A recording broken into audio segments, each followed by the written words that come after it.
This is Daily News Brief, quick, clear, and current. Hit like and subscribe for more news that matters. Here are the brief highlights of today's top stories. China's imports of U.S. rare earth ore surge in July. Elusive rainbow snake spotted by residents in Florida. See pictures. Tesla Cybertruck owner shocked by discovery while trying to wash his vehicle. Seems they rely too much on glue. Hegseth fires general whose agency's intel assessment of damage from Iran strikes angered Trump. Reporter's notebook. I stopped for gas and witnessed an ICE arrest. Then, I spent days looking for the man who was detained. Russia bombed a U.S. factory in Ukraine. Here's how Trump responded. Chinese bridge collapse kills at least 12 construction workers. iPhone 17 release date, iOS 26 features and everything else to know about Apple's upcoming lineup. Solo traveler shocked by fellow plane passenger's response after she asked for a favor. I've never been so caught off guard. Appeals court throws out massive civil fraud penalty against President Donald Trump. Miranda Devine. This is an astonishing admission from Biden's former spokesperson. Ex-Applebee's exec was told she'd never be CEO. She bought the chain and fired her naysayer. We don't need two of us, so I'm gonna have to let you go. Tesla raises price of most expensive Cybertruck by $15,000 in U.S. Michael Cohen has blunt advice for John Bolton after FBI raid on home.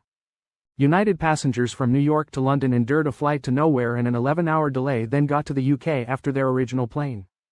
Colorado governor demands coroner's resignation after decomposing bodies found in funeral home. Now, let's dive deeper into the details. China saw a significant increase in rare earth ore imports from the United States during July. This surge likely represents the last shipments from the United States supplier MP Materials. MP Materials previously sent ore to China for processing by Shenghe Resources, a minority shareholder. However, MP Materials ceased these shipments in July due to trade tensions and a Department of Defense investment. The Florida Fish and Wildlife Conservation Commission has received 12 credible rainbow snake sightings. These reports, including photographs, confirm the presence of this elusive species in various locations. Sightings range from residential areas to the Ochlockonah River and a tributary of the Escambia River. Public assistance is crucial for documenting these rare snakes and understanding their distribution in Florida. A California Tesla Cybertruck owner discovered a concerning issue after a desert trip. While hand-washing his vehicle, he noticed the glued-on light bar detaching in the heat. This raises concerns about the electric vehicle is built to withstand extreme temperatures. High-quality materials are crucial for electric vehicle longevity and driver confidence. Defense Secretary Pete Hegseth dismissed Lieutenant General Jeffrey Cruz from the Defense Intelligence Agency. This firing follows a leaked intelligence assessment that contradicted President Trump on the impact of United States airstrikes on Iranian nuclear sites. The assessment suggested the Iranian nuclear program was set back by only months, not obliterated as President Trump claimed. This dismissal raises concerns about political interference in intelligence assessments and the chilling of dissent within the community. Last Thursday, I witnessed an Immigration and Customs Enforcement apprehension at a Maryland gas station. The plainclothes agents, driving an unmarked car, detained a man named Samuel. The agents' lack of clear identification and the casual nature of the arrest felt unnerving. This incident raises concerns about ICE tactics and the rights of immigrants in such situations. Russia launched missiles at a Ukrainian factory owned by the American electronics manufacturer Flex. This attack injured at least 15 workers and destroyed about a third of the plant, according to Ukrainian officials. President Trump responded to the attack with a mild statement expressing his general unhappiness to Vladimir Putin. Ukrainian President Volodymyr Zelensky asserted that this was a deliberate attack against American investments in Ukraine. A railway bridge under construction in northwest China collapsed into the Yellow River, tragically killing 12 workers. 16 workers were on the bridge during a cable tensioning operation when the accident occurred early Friday morning. 4 workers remain missing, and search and rescue efforts are underway using boats, a helicopter, and robots. The bridge, spanning 1 mile with a deck height of 180 feet, suffered a significant structural failure of its arch. The Apple iPhone event is anticipated in September, revealing the iPhone 17 lineup and iOS 26. Rumors suggest new tech woven cases with lanyard holes and a variety of colors for the iPhone 17. Leaks hint at a thinner iPhone 17 Air with a single camera and potentially a titanium frame. Speculation also surrounds pricing adjustments and increased default storage for the new models. A solo traveler requested a fellow passenger watch her luggage while she used the restroom. The other passenger refused, citing airport security announcements against such practices. This refusal sparked online debate, with many supporting the cautious passenger. The Transportation Security Administration advises against leaving luggage unattended and accepting items from strangers.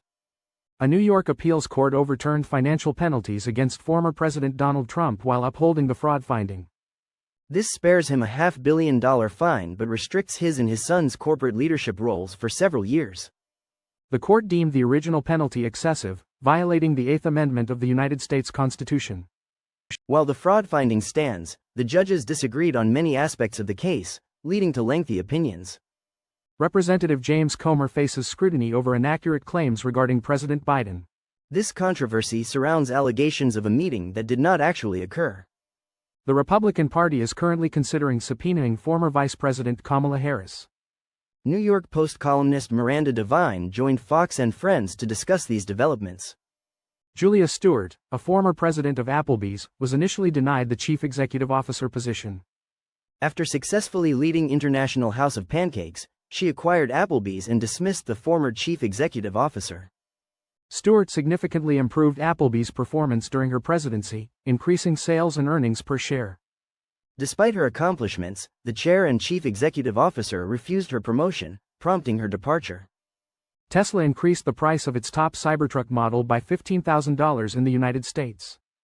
This price hike follows a delayed rollout in sales that have fallen short of initial projections.